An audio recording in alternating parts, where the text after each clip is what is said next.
This is Real Conversations with Anita, a mental health podcast brought to you by Iltizam by Equinus and MIASA Malaysia. Isn't that the point of life? It is. Having purpose and meaning for all individuals. Yep.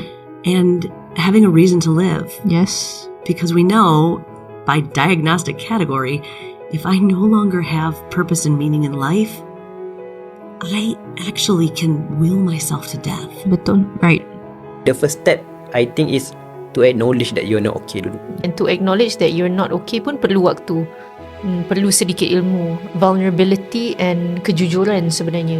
The whole life is a trial, right? So different people are given different types of trials. That's correct. Yeah? With disability or mental illness, we are given more tests compared to others, perhaps. Betul. Yeah, but the higher the test, the higher the return. Betul. InsyaAllah.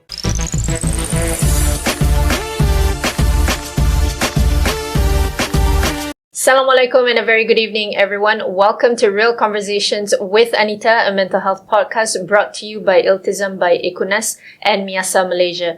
And today, as usual, we will be unpacking taboos surrounding mental health and to support all of you in having this conversation. Specifically today, on mental health in the workplace, the radical shift. And to do that, we have with us Dr. Alizi Alias, an organizational psychologist. How are you, Dr. Alizi? Great, Thank you so much for being with us today. You're so welcome. Alhamdulillah. Okay, Dr. Alizi, before we begin, we wanted to maybe introduce a little bit about you, and then you can tell us more of what you are doing and maybe what are you working on currently. So Dr. Alizi Alias, for those of you who may not know him yet, he is a freelance consultant, occupational psychologist with more than 20 years of working experience in academia and also 5 years of working experience in the industry. Yes. And Dr. Alizi also holds a PhD in industrial and organizational psychology. He is also a speaker, writer, and also author. Yeah. MashaAllah, alhamdulillah. That is a lot on your CV right there. A little bit, yes. Alhamdulillah.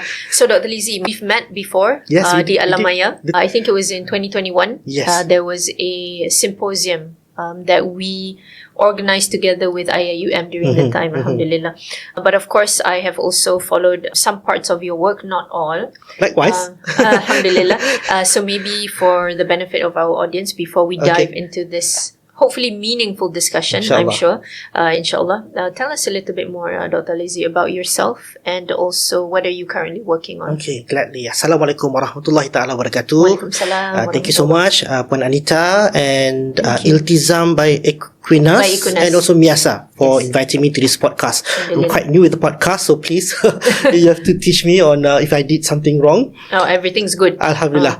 My background, there's a little bit uniqueness in my background. My first bachelor degree is in Islamic studies, specifically fiqh and usul fiqh. Okay. Where I minored in psychology, and then I continue for another year. That means a total of 4.5 years to obtain another bachelor degree in psychology. It's from IIUM, and back then IIUM is just near MIASA HQ in section 17. Yes. After that, I immediately worked as assistant lecturer at IIUM. Then I further my study at the UK University of Surrey in applied psychology, but focusing on occupational and organizational psychology. When I came back to Malaysia, continue teaching as a lecturer and then pursue my PhD in industrial and organizational psychology. As for my career path, I was quite stable at IUM working, and then there's a change a little bit in my career path. I went straight ahead to private companies, working at a health related company at Bangi. And then due to pandemic, I also experienced being unemployed for a few months. And then I work as a part-time lecturer, and that is when I started offering consultancy on a part-time basis. During pandemic, there were a lot of invitation for me to deliver a talk online and training. So alhamdulillah. For obvious reasons. For obvious reason. Yes. And then after pandemic, I think it's time for me to go full-fledged being a consultant full-time. And alhamdulillah, due to that, I'm able to accept invitations such as this one. And I think it's a great job. I enjoy doing it because I've already been researching, building theories and practicing at academic world and also private company. And I feel like to go beyond that. And I saw another hikmah or the wisdom of it. I'm able to write books Write books. So that's a little bit background about myself. Okay. Yep. So I see you've brought a couple of I did. several books Yes. here. So tell us a little bit more maybe on your most popular book. Okay, Dr. the most Alizi. popular book is this book, Penat. Penat? I'm sure you will translate it to English, most of you to tired or fatigue. But actually, the translation is languishing. Languishing is a buzzword during pandemic. It was introduced by Corey Keyes, a sociologist, but was popularized by another organizational psychologist, Adam Grant. Languishing, we found out that it happens a lot during pandemic, where a person feel that I think I have mental illness, but when they met a psychiatrist or a clinical psychologist, it was found out that they do not have mental illness. Correct. But when they go back, they still don't feel good Right. about things, about themselves. So Feels there's a term for it called languishing. Those who do not have mental illness, but they also do not have mental health. Low mental illness, low mental health. So the problem is people do not care about them much. Oh, you're okay. You don't have mental illness, so you don't have to do anything. But the problem is if it is not treated, Yes. it can become mental illness. Correct. So that's a problem. So I think that's the reason why it is, I should say, a bestseller, because people are trying to figure out what happened to themselves during Right, pandemic right. and also post-pandemic. I think that's brilliant, Dr. Alizi, because as much as possible, we want to prevent mental health issues, True. Before it develops into a mental health That's condition. true. So I think, this is a great read. I haven't read it yet, so hopefully I will. Hopefully. Yeah, But alhamdulillah. just to avoid misunderstanding, even though people who have mental illness, if they can manage their mental health, they can not only survive but thrive They as can a thrive. person.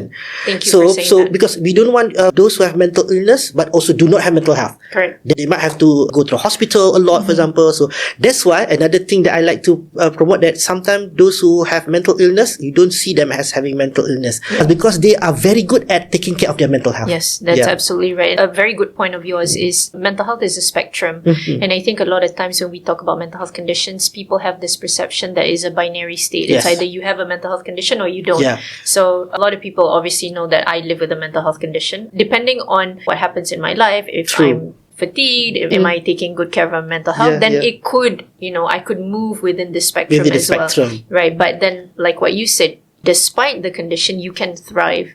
And I think this is really the awareness that we want to provide and Yeah. unpack that today. Yeah. I always use the tagline, kerana dirimu berhak bahagia. Oh, ya, betul. Bunyi Alhamdulillah. macam cosmetic sikit. I Ah, know betul. cosmetic advertisement. Because everybody can be happy, actually. Yeah. Alhamdulillah. Okay, now, Dr. Alias, organizational psychology isn't something that is widely understood, right? So maybe if you can explain to our audience Yeah. what it means, how is it different from, as an example, clinical Yeah, psychology, yeah. and why did you pursue organizational psychology? Where Yeah. did that interest stem from? I like that question a lot. A lot of psychology students might have the same assumption that their first love is clinical psychology. Right. Not the near second is counseling psychology, because that Very typical, Yeah, kan? very typical. Yeah. Very typical. Are you majoring in psychology? You must know about mental illness. Can you Right. diagnose me, for example? Right. So it's very, very typical. But during the 5th year, I'm majoring in psychology. I studied a lot of others sub-discipline in psychology. There are many others actually. Some of you might be surprised. Apart from organizational psychology, we have forensic psychology. Yes. Very different from CSI, mind you. CSI Right. dia autopsy kan, body autopsy. No, this is Betul. different. Maybe a little bit criminal mind, maybe if I may say so. We have consumer psychology, health psychology, another misunderstood discipline. Health psychology is not about mental health. Mostly, it's about physical health. Yes. Physical illness. Okay, there are educational psychology, sports psychology. There are even engineering psychology that help engineer design our machines and gadgets. Right. Traffic psychology. I can go on and on. There's so many sub-disciplines. But the reason I chose organizational psychology because it affects a lot of our work. In theory, we spend 8 hours at work, 8 Yes. hours sleeping on average, and 8 hours personal time. But in reality, it's more than that. Sometimes some of us arrive early, we go back late, we spend time commuting at LRT, MRT, or traffic jams, which is related to work. We are going to work. So it does affect our life. And that's why I think I like studying back then, organizational psychology very much. It studies about not only about our behavior, our cognition, our emotion at work. It also study how employer can best produce a highly productive workers and also workers with high well-being. If I remember correctly, our motto for Labour Day recently, Hari Pekerja, pekerja kesuma bangsa, lonjakan kesejahteraan pekerja dan produktiviti organisasi. Okay, elaborate. That is exactly the aim of industrial organization psychology. Again, another stigma, if I may use the word stigma, that organization psychology, you must talk about mental health at workplace only. No, we talk about well-being. We also talk about productivity and performance. So employer can design a better, valid, evidence-based selection method, performance evaluation method, training evaluation method, career development, even the way you offer counseling at work. We are not trained to perform counseling, but we are trained to set up counseling institution or unit that is effective. That is the job of organization psychologists. Counselor can give counseling, but we will make sure that the service is effective at the workplace. And not to forget, another sub-area under organizational psychology is safety and health. Yep. Which is overlapped with engineering, but we look at the human factor. The error that human make due to the weaknesses in the design of the machine, of the gadget, of the system, of the work environment, which include also accident, traffic psychology. We also have space psychology and media psychology. So we study all those things also within the general area of industrial and organizational psychology. Okay. So many things to tell, so little time. Right.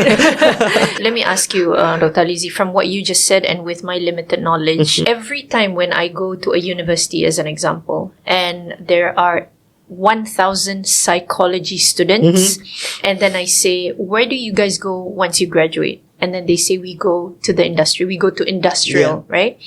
And then I say, okay, so this is why we don't have enough clinical psychologists, as an example. But now, as you are saying this to me now, we also focus a lot on workplaces. True. But we rarely see organizational psychologists. So educate me a little bit on this, Dr. Thank you. Alizi. I think typically people will hire graduates from management school to work at HR department, OSH department, corporate performance department. The reason is because, again, maybe there's a stereotype by the company that psychology graduate usually they work as counselors or at clinical settings, or clinical psychologists diagnosing and treating mental illness. What they do not know that even though they do not have master's degree yet, they are very good at assessing people's behaviors and how to change them using evidence based method. What more if they have a master's degree in industrial and organizational psychology? They are well trained in the same area with management graduate, MBA graduates. Like I said, human resource management, human resource development, occupational safety and health, organizational change and development. The difference is we focus on the people aspect. The management graduate are good at system aspect. One thing that I learned when I was a general manager, human capital at a private company is I was lacking in terms of the system aspect and also the legal aspect. I have to read Employment Act, Safety and Health Act, for example, to make sure that I know what I'm doing. And so I think to make IO psychology graduate more visible, maybe they have to show themselves in the interview, employment interview perhaps, that they know also about the system aspect, the legal aspect, in addition to the people aspect. Right, because a lot of times, Dr. Alizi, what we see, especially in the workplaces and in the work that MIASA does, I really dislike using this word, right, or this term, but a lot of people say, oh, my working environment is toxic, right? And the reason why I say I dislike using this word, because for me, toxic is a very high bar. You know, for an organization to be toxic, there must be certain criteria to be present. Now, just having said that and using this term very loosely or deleting that altogether, more highly stressful working environments or work environments that are more Demanding. And we have different generations throughout. Now, you being an organizational psychologist, how do we bridge that generational gap within workplaces and how do we build resilience and achieve or optimize productivity? How do we do that? That's a great question. We psychologists, we are always cautious when discussing about generational gap because we do not want to have another stereotype or stigma towards any generation. Because I'm sure both of us are Gen X. Our father, our mother, baby boomer, Boomers. will say something that annoy us during our generation. We are very resilient. Yeah, very resilient. So we're not that resilient. Okay. And now we're doing the same thing to our Gen Y and Right. Gen Z, Gen Alpha. So I think we have to be fair that there are difference in not the work environment, the whole environment itself. Yes. The world itself is The different. world itself is different. It's Yes. ever changing Right. from agricultural era to industrial era, Technology. and then, technology, and now we call it digital era. Digital. We are email generation, which is different from the TikTok generation. Right. So those things have some effect on the any generation. So we have to be fair, but at the same time, like you said, we should not over interpret toxic environment. Yes. To me, toxic environment is when it involves unacceptable, illegal, Yes. or something which is even any generation will perceive it as Unacceptable, right? unacceptable. So other than that, I think each generation should learn how to be, like you said, resilient. Yes. And I hope my talk, my books, my writing, even at social media, will help any generation. Even though you feel that the work environment is toxic, you can still survive, if not thrive, if you know how to take care of your mental health. Right. Because some of us don't have the luxury to quit, for example, right? Yeah. So this comes to the conversation of unpacking the taboo surrounding mental health, because what happens is we see, Dr. Alizi, like you said, our world is ever changing. When the pandemic hit us, it Yes. changed a lot of things, lot. right? So now being in the workplace, everyone is struggling. I mean, many people are struggling, and we want to also see how can we better support people who are within workplaces. So Yeah. how do we maybe best do this, Dr. Alizi? Yeah, it has to be done at multiple level.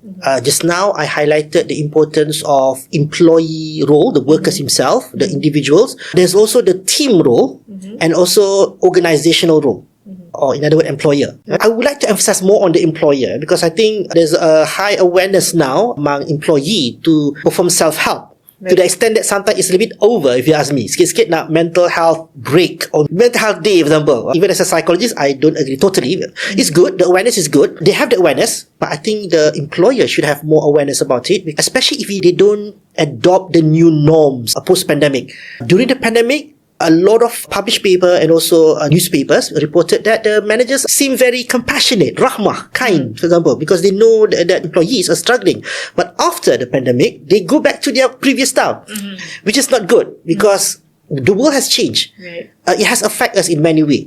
Our children has been facing PDPR. Oh. PDPR, right? We haven't experienced that. So it has affected them in a significant way. Betul. So employers have to play a role. The one thing I would like to promote is to have mental health policy. A second is to train their employees to attend PFA, psychological first aid, and mental health first aid. Maybe also change their physical environment so that it's mental health friendly. There are effects, color, vibration, sound, furniture arrangement, cubicle, non-cubicle, open space. All those have certain effect on the psychology of human being, mainly performance and well-being. So if they can consult psychologists, especially organizational psychologists, that would be great. In addition to government company, they have unit psychology and counseling. In private company, they have employee assistance program, EAP. Yes, EAP. So we have to have that. Make sure, not for the sake of offering, make sure it is done properly. Yes. That's why offering is easy, but to make sure it's effective, that's where I think organizational psychologists come in. You have to do some need assessment first. The delivery also has to be evidence-based, and you have to evaluate. It's impossible to have 100% effectiveness. You must find when it is not effective, review, and then change, revise the delivery. So those are the things that come from the employer. For teamwork, like I said, the communication skill. I receive a lot of either DM at social media or after my talk that there are a lot of toxic workers. Sometimes I feel maybe the person has a problem with you, but sometimes maybe not. He may have a problem with his wife at home, or maybe he's having trouble, or maybe he has maybe some mental health issues that we do not know, or maybe we have hurt their feeling first. Maybe 6 months ago. All these are mental health management that you can practice so that you feel better at workplace. You will not be affected by whatever done by toxic co-workers. Like I said, you don't have the luxury to quit sometimes. You have to stay with him or her for the next 5 or 10 years. It's better that we do not know what happened and take care of ourselves. Right. Yeah. Thank you very much, Dr. Alizi. That was really insightful on some of the ways that we can, better support those who are struggling within workplaces, and what can workplaces provide as well. Now, a little bit more is we also wanted to tackle the issue, what is currently happening at the moment. When the pandemic hit us, like you said, it exacerbated a lot of the mental health struggles of people, and now we're living in a very difficult, challenging world today. And so within workplaces, we're seeing there is an increase of absenteeism, presentism, yes, and then also productivity is decreasing. So maybe when we come back in segment 2, we can discuss further on this. All right. Sure. Okay. So this is Dr. Alizi Alias in Real Conversations with Anita, talking about mental health in the workplace, the radical shift. Be right back.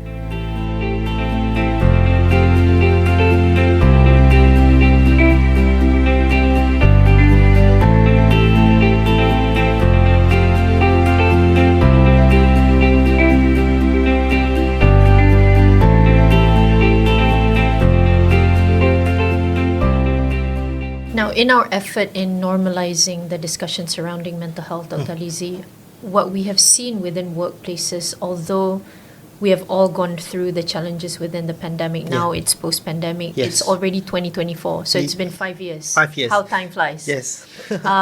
But we do see that there is still a lot of shame and a lot of fear amongst employees to openly reach out for the help when it comes to mental health issues.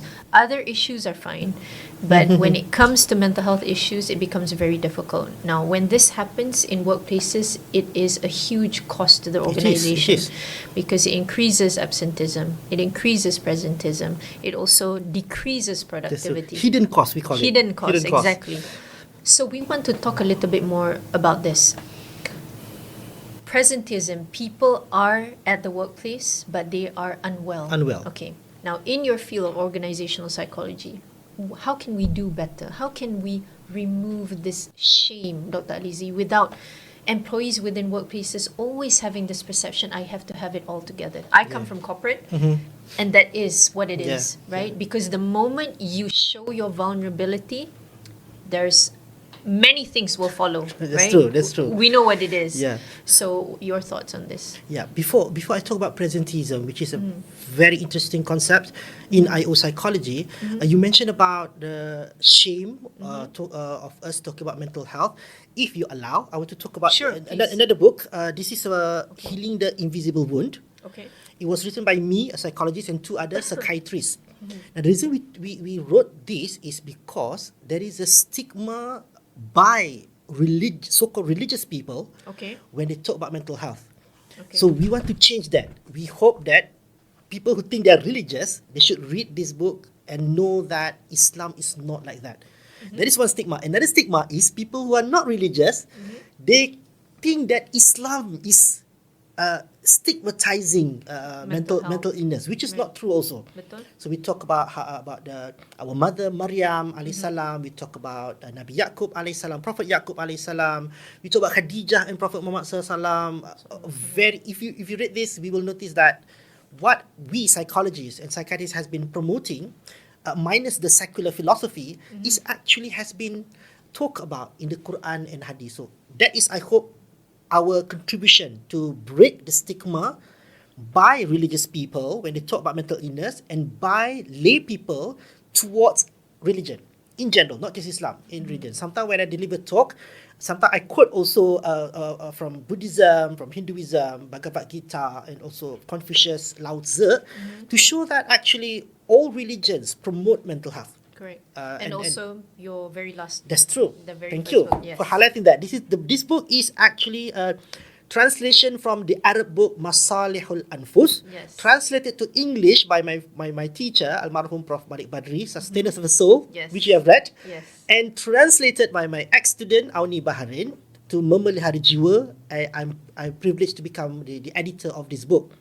We always being told about Al-Ghazali as a pioneers of psychology. Ibn Sina, Al-Balkhi is a hidden gem during Islamic civilization. He even classified mental disorder into normal and abnormal, which is ahead of its time. And that's why the reason I'm highlighting this book, so that workers an employer knows that sometimes there are normal sadness, normal anxiety, Yes. normal obsession, which you can still come to work, but sometimes there are clinical depression, clinical anxiety, and clinical obsessive compulsive disorder, we call it, which they need to have, they need to take MC, medical leave. Betul. So when they are really, really ill, but they comes to work, which comes to the point about presenteeism, it will cost the organization. Yes. They will not be able to complete the work or did not do it with high quality. At the end, other person have to take cover. Yes. The reason I use the word take cover because most people the stigma is if you're sick, you still have to come to work. If not, I have to cover your work. Yep. So this guy, although sick, they will still come to work. That's the thing. So I think maybe because there's no teamwork, I'm not sure teamwork spirit or certain unit in a company or certain department maybe do not have that teamwork spirit. So that's another issues we study in organizational psychology. Teamwork. If I may Yeah, come please. in Yeah. right now, is one of the things that I used to talk a lot about that I never, for some reason, I don't talk enough about it today is individualistic ataupun individualism. I Yeah. think that is also one of the things, Dr. Alizi, that we need to address more of, We do. and that is maybe how teamwork can then come in. Yeah. Because I think a lot of times as an individual, we only take care of ourselves. So it's I'm in it for me kind of thing. So we don't see the bigger picture. Yeah. We don't see the harm Yes. when we come in and it's just me doing my work. So, if you're on MC, if you're whatever, I'm not coming in to cover, kan? Yeah. Because my KPI is just this, That's true. right? And then when I do my appraisal, it's just me. Yes. So I think this mindset or mind shift or shift in perception and attitude within workplaces must change because we need to Must. understand that, it's teamwork. And if you don't come in and take over like what you said, the organization as a whole will deteriorate, right? In terms of Deteriorate, yes. performance. Not only that, bottom line. Yeah, Ni yes. penting sebenarnya. Jadi mungkin the bigger picture, I think, is something that must be educated or preached upon more. Yeah. It goes two ways. Shall I use the word it takes two to tango? Both It does. employer and employee. Employee has to be more team oriented, but I Yes, think the team-oriented is system the word. also need to be teamwork friendly. I think most of our performance appraisal or evaluation system reward individual performance. Betul. They do not reward team performance. So that's why I remember when the first time I watched Survivor, I remember there's always a one weakling Yes. among the team. They will always go back and carry, for example, the unfortunate, the weaker weaker ones, one, so that they can be successful together and reach Yes. the finishing line. I think we need that teamwork spirit in Yes. either government or private company. So yeah, the system need to be changed also. That's where organizational comes in because we study individual in the system. We study human behavior in detail, but we may not be good in terms of system. We need management expert for that. That is from organizational psychological perspective. Okay. The other thing is from cross-cultural perspective. I think even we Malaysian psychologists is perplexed by our Malaysian psychology. Because in the West, it's very obvious they are high in individualism. Yes. In the Far East, Japanese, Chinese, Taiwanese, they are very high in collectivism. It fits well with their culture, Yeah. even though their behavior in organization is different Yes. from one another. But we are in the middle. In the middle. I think we are originally very collectivist. We are. We were, maybe we were. If yeah. you look at Cita-Cita Piramli, for example, we were very collectivist. Perhaps because of the colonization, and we tend to follow certain aspect from the West, and we become individualists in certain areas. So when it comes to workplace, there are things that we are individualists, but there are things we are quite collectivist. So we have to know which really matters. When do we really need to be individualists and when do we really need to be collectivist? Which I think we need further research because which one will make, like you said, deteriorate our level, either performance or well-being. So yeah, like I said, Malaysian psychologists are still trying to figure out. A lot of research are needed. Yeah, I think this is a very interesting conversation.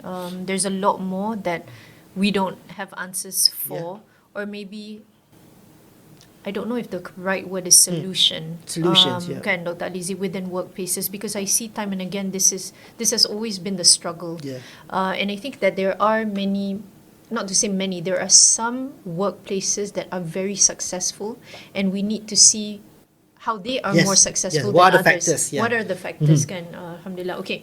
Now, coming to employees within workplaces, from what you have done or from your own experience, are there any change in patterns that you are seeing right now in terms of mental health, in terms of the perception of employees, employers, especially post-pandemic? Yeah. What are we seeing right now? Since pandemic and continue until post-pandemic, the most popular topic that I was invited to deliver a talk is always stress management.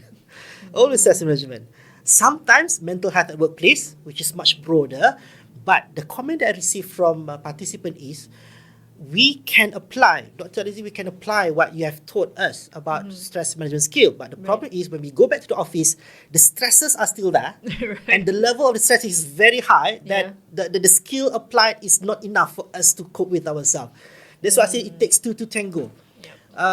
It's time for the companies because employee do not have the remember what we learned during the pandemic, there are things that we can control, there are things that we cannot control. A lot of the workplace the employee cannot control, but the employer can, because they have the autonomy to change. Sometimes you cannot change much, especially if you are in government organization, government agencies, but you still can change at least the culture, for example, the way we communicate at workplace. So I think we, together with the two psychiatrists, we have been invited for the first time to talk with CEOs about stress management. And they like it a lot. Oh, now we know, that there are things that we can do we cannot get rid of stress 100%. That's impossible. Right. But we can reduce it to a manageable level, and the employee can still apply the stress management skill on the stresses that they cannot control. So those are the things. But I think lately there is an emerging interest on like you said just now, toxic at workplace. And one topic keep on emerging is narcissism. I know. Narcissism. And Again, we keep on using that term so I know. loosely. Though. I'm not sure whether sometimes I feel I think they're trying to talk about their bosses there, whether it's justified or not. I'm not sure. So I have to be fair when I'm delivering the talk. Usually I would say I'm not a clinical psychologist, so I cannot talk about narcissistic personality disorder in terms of diagnosis and therapy. But I know what factors and effect that NPD, we call it, has at workplace. So I talk about that only. I limit myself to that. But I focus more on narcissism because all of us have risk to have narcissism. Sometimes increase, sometimes decrease, because it's a range. It's not a disorder yet. Once you reach disorder, then you have to seek treatment.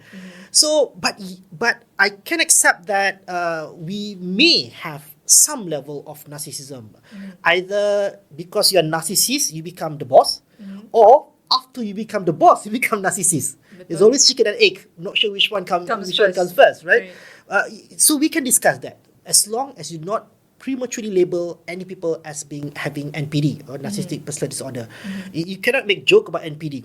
Because I have friends who are clinical psychologists, psychiatrists, who have spouses or father or mother with NPD. Is very disheartening to listen about the case. So yeah, that's another thing. Toxic in general, but particularly narcissism. Yeah, I think being MIASA, this is one of the two things that we get a lot as well. So people, when they invite us, Puan Anita, can you talk about toxic environment? What about spouses who are toxic? And that's the thing. There's so much harm, Dr. Alizi, when we keep on throwing these terms, in such a manner. Because, like I said, even when we talk about narcissism, this is a disorder, right? But then we use it so loosely that anyone that disturbs us, then that person is narcissistic. narcissistic, toxic. And also without us realizing, maybe we are the one that is That's true. toxic as I well. always say that. Maybe it's Betul. you. Maybe it Kena is. humble sikit. Betul. So I think this still needs a lot of understanding, knowledge transfer, so on and so forth. Now, I just wanted to pull that thread, what you just said earlier on. Within workplaces, right?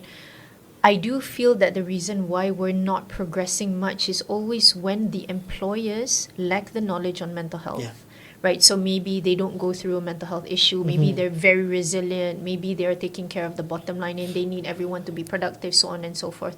But I think one of the most important thing is the knowledge of knowing that a mental health condition is a condition. A condition. Right, it is a health issue.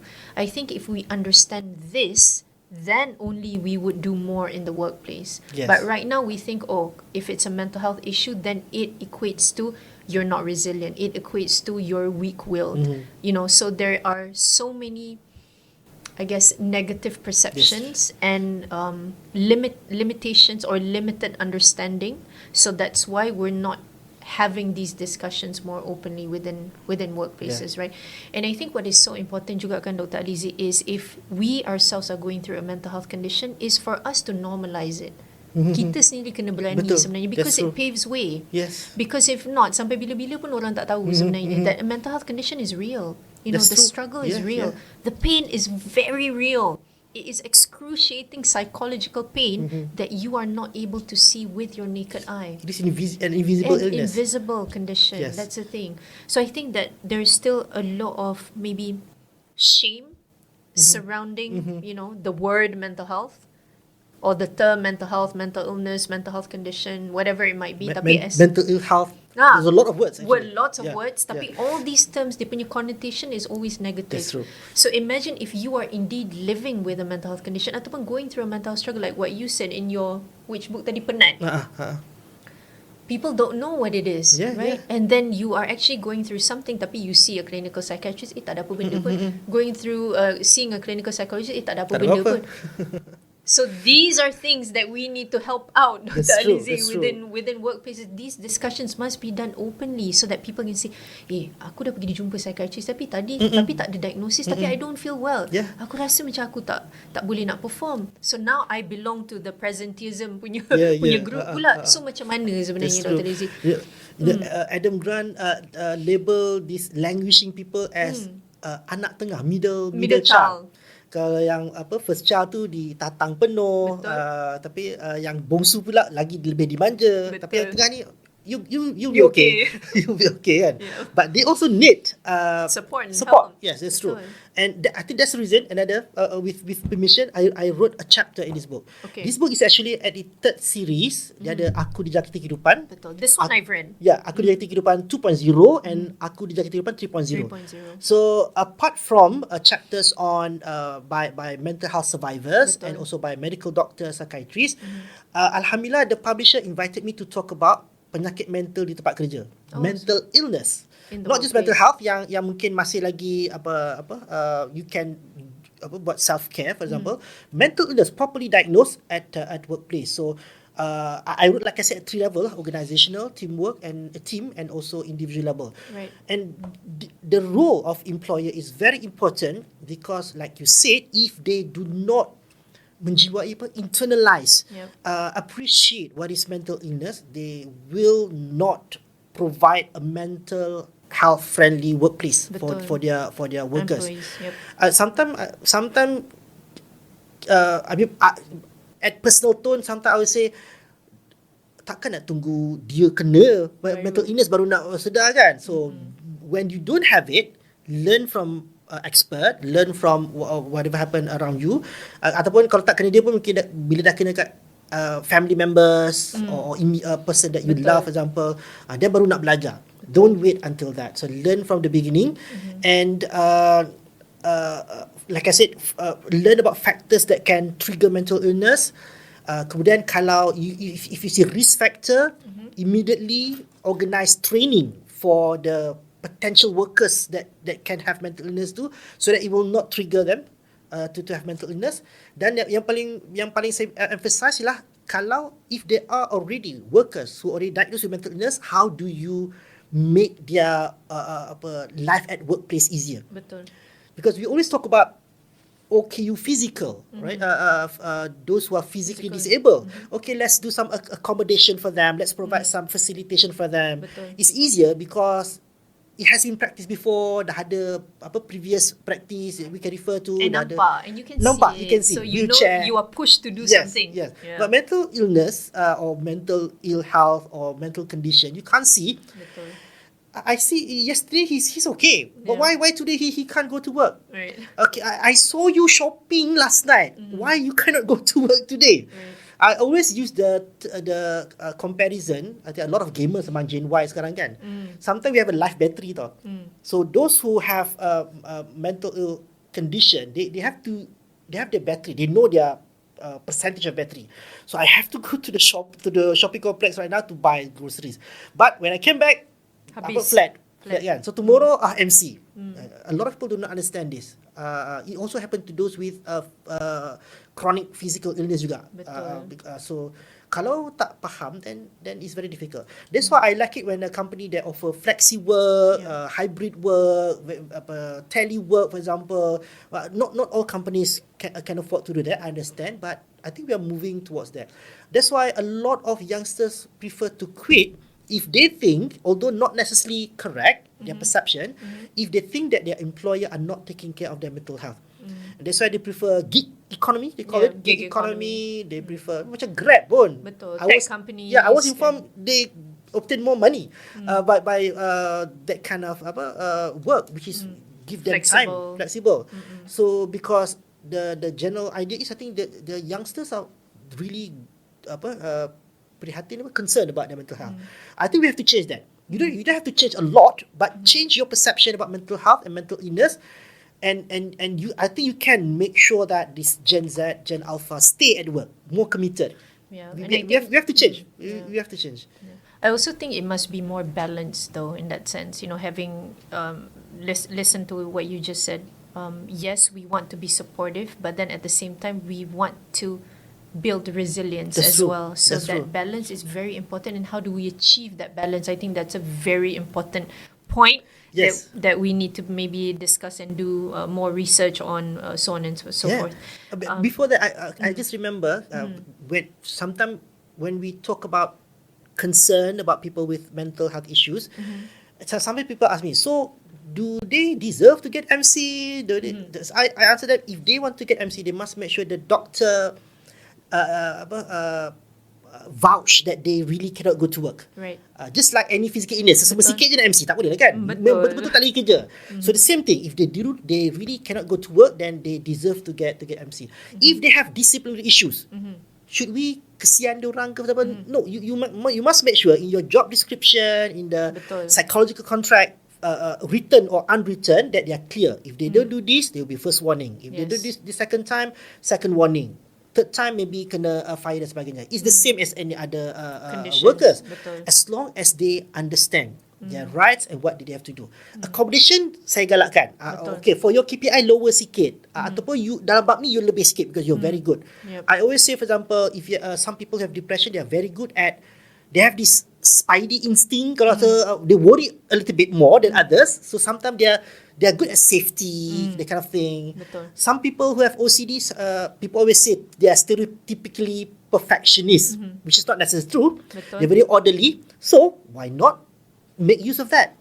They are very good at ordering things. Then give them more works on that part. So I think everybody can be happy, even though they have mental illness. This is the knowledge that that the employer should have. Yeah. Okay. All right. Thank you very much, Dr. Alizi. I think one point is more reasonable accommodation and adjustments within workplaces for employees with mental health issues, and also the understanding that everyone is prone to a mental health condition. Everyone. I think this is a very important point because, you know, like what you said, people feel, why should they care? You know, I don't have it. Yeah. Nobody in my family has it. But if you understand that you are also susceptible to it, then maybe you would want to do something, right? Macam kita beli insurance, Yeah, yeah. kan? Betul. It's the same concept sebenarnya. That's And because when you go to the workplace, you are there the majority of the time and the majority of your life even, right? And of course, you would want the workplaces to, your own workplace to be a place where it is supporting your not only physical well-being but your mental well-being. Yes. If you understand this, Yeah. but if you don't, then this is really what happens lah kan. Okay, so now, Dr. Alizi, for the last question for the second segment, how can employees in the workplace better support one another? Yeah, employees one another. I like to talk about this hadith. I think most probably you have heard about this. If those who listen a lot about mental health from Islam perspective, I'm sure they have heard of this hadith where there's a woman. The Arabic term is imra'atun kana fi aqliha shay'un. A woman who has something in his akal, mental. Okay. Bahasa kita kan something wrong with this mental kan. Because people always say, during Prophet time, is there such thing as mental illness? I said yes, but of course they don't have terms such as clinical depression or OCD or schizophrenia, but there is. And the good thing is, you will notice a lot of hadiths, the narrator will always mention the name. Abu Bakar met Prophet Muhammad SAW. Ali met Prophet Muhammad SAW. But this narrator did not mention this makcik name, this auntie's name, because I think they are very good at ethics. Ethics of what do you call that? Anonymous, being anonymous, confidentiality. Betul. Even Prophet said, okay, you choose any path that you feel comfortable so that we can have a conversation. It's still public, people can see them. Bukannya it's not whole walk, but at least the makcik feel comfortable that people cannot listen to him. I think this is an example, a sunnah I may call it, that co-workers or even employer should practice when giving support to their co-workers. Yeah. Their co-workers. Another thing, that's the thing of being a graduate of Islamic studies. Mesti nak sebut Quran and hadis. Like I said, I want to change the stigma among religious people or towards religion. Very important. I always use this story about Khadijah and wife of Prophet and Prophet Muhammad SAW. When Prophet came back from Hira cave after meeting for the first time in Archangel Jibril. Yes, Jibril. First time, and feeling very Scared. Let's use the word anxiety. Worry, and all those things. It really is. The first thing that Khadijah did is not giving advice. It's not judging. It's not asking Prophet to go back to Hira cave and do more zikir, for example. The first thing that she did is to cover his husband with a blanket. Which is, if you have heard about PFA, Psychology First Aid, that's the first thing that you should do. Look, what's the immediate need? It may be just a glass of water or a deep breathing or grounding technique, if you have heard about this technique. Or a hug. Oh, a hug, yes. I think you know the hadith. If you're angry, if you're standing, sit down or lie down or perform ablution, those are very physiological. Yes. You may not imagine, dalam agama pun physiological first ya. I thought nasihat dulu, amar ma'ruf nahi munkar dulu. No. So you should take care of the physiological aspect first. Yes. And the second stage is where she listened attentively. If you read the hadith, there's no menyampuk apa, there's no cutting during conversation. That makes Prophet Muhammad able to tell everything, and the last sentence is the most important sentence. I fear of what becoming of me. Why? Because he has met something, not just somebody, something which is, I don't know, alien or apa, syaitan or iblis or something. Did I do something wrong? Am I a bad person? That is the most important thing. If Khadijah menyampuk awal-awal, she may not know what's the most important thing that Prophet want to tell her.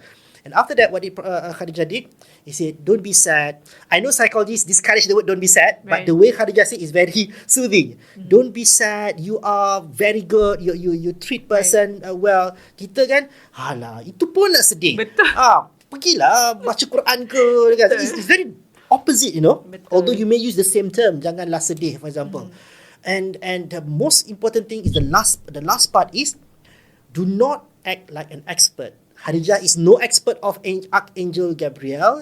Then she referred to her own cousin, Waraqah bin Nawfal, who are expert in Taurat and Injil, Torah and Gospel. And another best thing is, Khadijah accompany him. Kalau kita, Oh, you go and meet on your own lah, counselor. You go to hospital lah, emergency. I'm okay. Yeah, I'm okay. Kan? So that's not very sunnah. That's not very sunnah. So this is again to go back to question. These are something that you should train at workplace among co-worker. I know it's very difficult. A lot of people when I give I've tried doctor, but sometimes terkucil juga, terkeluar nasihat tu. That's why I said it takes time to train. Yes. That's why I also mentioned to those who have mental condition, if your co-worker, even your father, your mother, use stigma-like statement, don't get angry with them because they are still in the process of learning. Yeah. They may not know, they do not attend this mental health talk like you did. So don't get angry. Give them chance or refer to other people. Right. Refer to other people. Just treat them as your mom, your dad, your friends or your co-worker, but the others.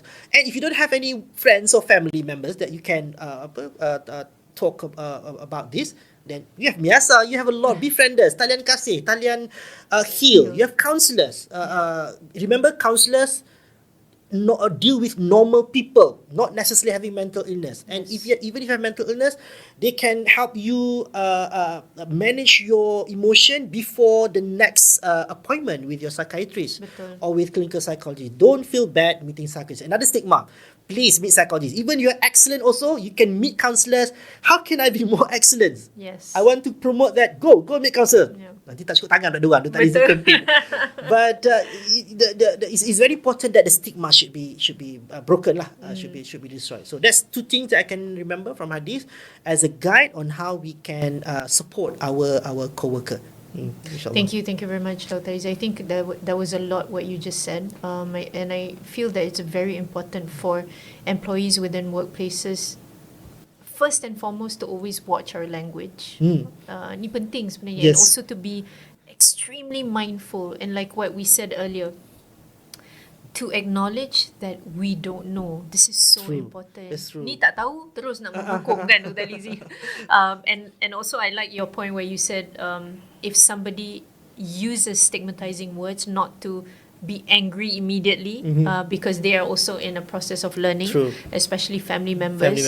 I think when we first started this work, I was a bit pretty emotional in the beginning when you meet people and people start saying all these sorts of things, because being MIASA as in mental health NGO, kita punya strata kan paling rendah ni dekat community. Dah lah community work, lepas tu NGO, lepas tu NGO mental health pula tu. Kita paling bawah lah macam tu kan. So sometimes benda-benda macam ni buat kita rasa emotional, right? Because the work is such, I have to say, it is a noble work. It is about helping people.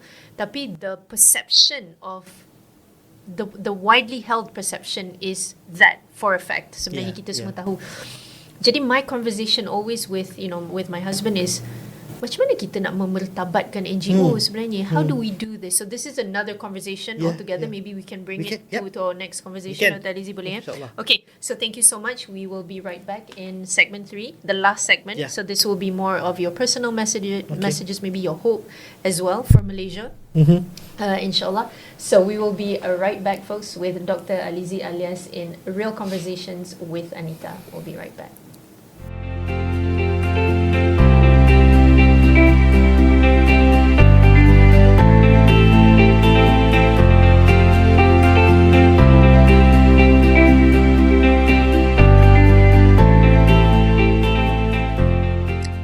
Alizi, thank you so much for being with us. Kita dah sampai the last segment sekejap of je. our podcast. Sekejap, memang macam tu. Now, throughout your career as an organizational psychologist, what has been your most rewarding experience? To be fair, silakan. I mean, psychologists like to be fair. I think each of my different experience ada. Is that a safe rewarding answer? Maybe. Maybe. I think I like working when I was in the public universities. I enjoy teaching. One of my students is working at your company. Two, actually, working at my company. To see them flourish at work is a rewarding experience for me. Working at private company, I struggled at first, but I think I learned a lot. So I appreciate that. I think like when we have a conversation before this, like we appreciate every moment. I think that's very important. And even while I'm unemployed, people thought, Misty, tension, stress, but I did not. I think I enjoy being at home, sending kids to school every day. When we can go to pergi sekolah, I having breakfast with my wife every Oh, day. yes. Not many can have that luxury. Betul. And when part time also, okay, I have some structure. And then when there's a lot of invitation, then I think go back, bukan full circle, go back to the full time consultancy. I enjoy it very much. I think that's the problem. That's the issue that I highlighted in my book, that we have to learn to celebrate small successes. Yes. We have to learn to appreciate the process. I think a lot of people, sometimes some people stereotypically say the youngsters nowadays, they want to get A or A minus. Only then they will be happy. Yes. I say you should be happy in the process of studying. I enjoy studying. I just mentioned Betul. to you now during the break that I'm a studious person. Yes. When you enjoy studying, even though you get A or A minus or even B, you will still feel happy. Yes. Kalau tidak kan, in the process of achieving the success or failure, you won't feel happy. Betul. So you have to feel happy every moment. It doesn't mean that you should not feel sad, but even though you feel sad, the word that you used just now, resilience, bounce back better, is very important. Yeah. Even Nabi Muhammad also said for 1 year after the death of Khadijah. We talked about Khadijah just now, or Abu Talib, for example. But you know what Allah SWT did? We talked about traveling just now. Allah invited Prophet Muhammad to travel to Baitul Maqdis in Palestine and straight to the seventh heaven and meet their abang senior, the Betul. seniors, all the previous prophets, and then receive one of the most therapeutic tools, which is solat. If you perform it correctly. This is another topic lah, because many people tell me, I have performed solat, but I don't feel anything. Yeah. Because that's where psychology comes in. To become mindful, Yes. to be focused, to have meaning of whatever you do. I think Yes. that's another term that I think I practice in my life, to have meaning to whatever Yes. you do. So I enjoy every moment. Sorry to disappoint her No, with the that's typical fine. answer, safe answer. Same answer. Thank you very much, Yeah. Dr. Alizi. Now, looking towards the future, what would you say is your hope for the mental space specifically? I hope I'm representing psychologists when I say this. We hope to have Psychology Act in Malaysia. Okay. We already have Counsellors Act, which is our abang sulung. But our adik bongsu, I think, going to bypass us. Akta Kerja Sosial, social Yeah. work. I think they're doing a great job. But I think psychology, again, maybe this is a middle person syndrome, anak tengah kot, psychology. Dia orang tak nampak. People can't see the way how we can contribute. Maybe because people still see psychology as dealing with mental illness or counselling. So why should we have another act? We already have Counselling Act or Social Work Act. So I want to promote more with respect to clinical psychology, more of non-clinical psychology, such as my own area, organizational psychology. Okay. Like I said just now, forensic psychology, educational psychology, sports psychology, environmental psychology, engineering psychology. I hope, please do not feel offended if I miss some of your of the areas. other It's subspecializations, countless. yeah. I think it's dozens. Yeah? And with Psychology Act, we hope we can offer services to the society in using non-clinical intervention. Yes. It will save the job of psychiatrists and counsellors, because we don't have enough. Tak cukup tangan. Yeah, if we can prevent from the beginning, or can help them manage, or there's one word that is used in management, RTW, Return to Work Program. If psychologists, organizational psychologists can contribute to that, it will save a lot of work by psychiatrists and clinical psychologists.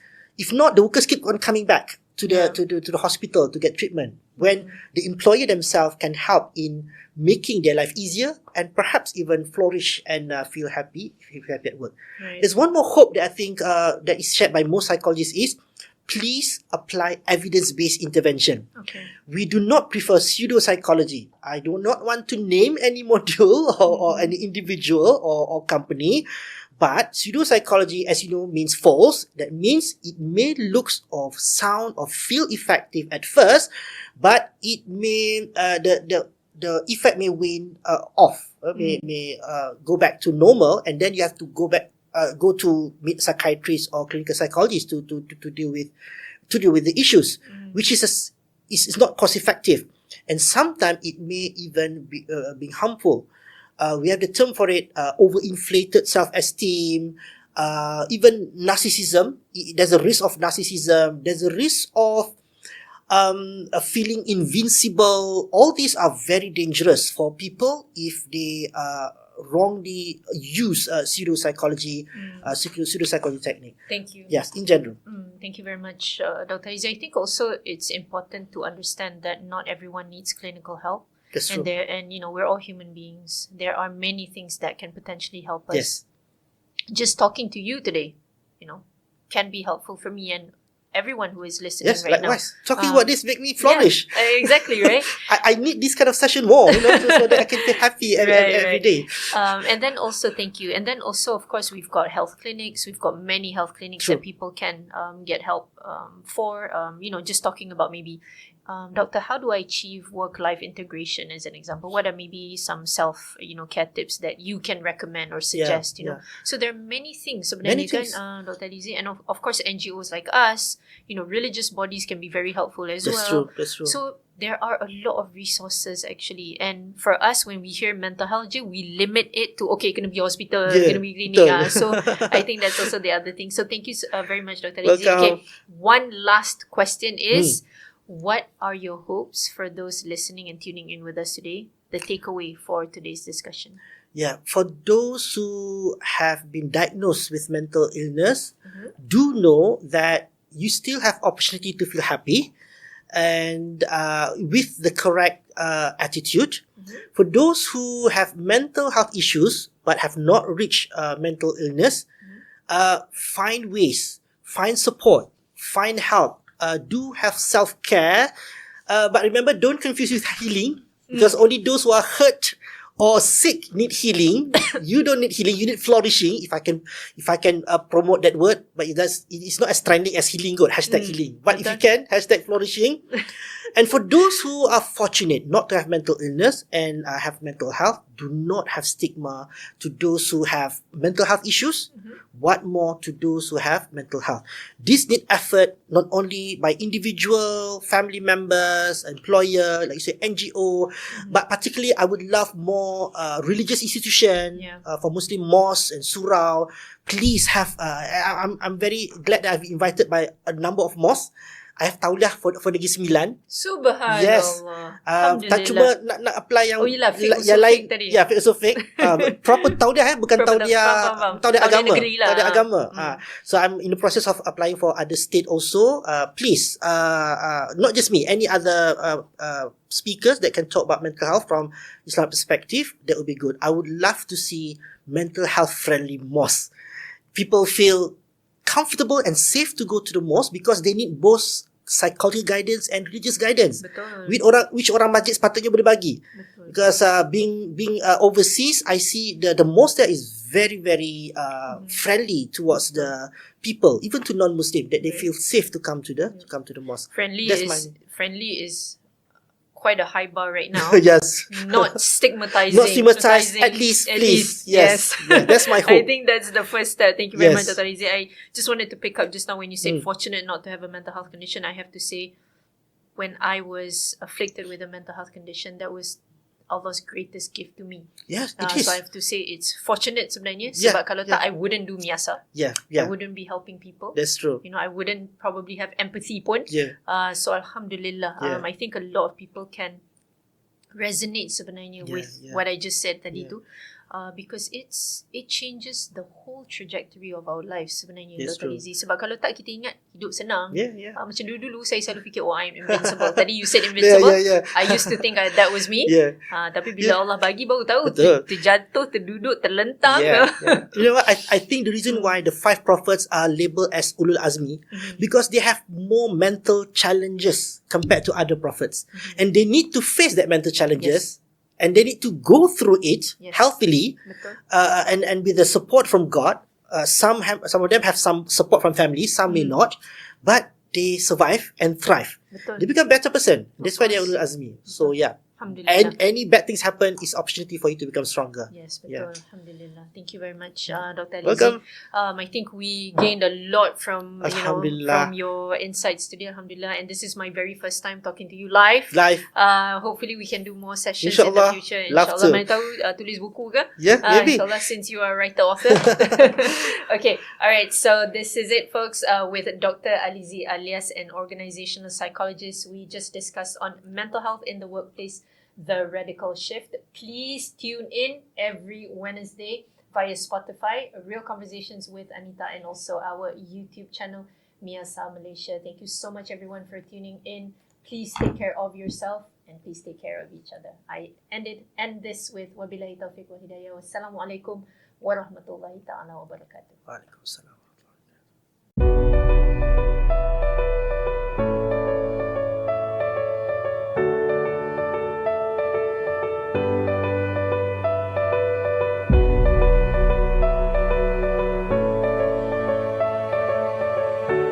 This is Real Conversations with Anita, a mental health podcast brought to you by Iltizam by Equinus and MIASA Malaysia.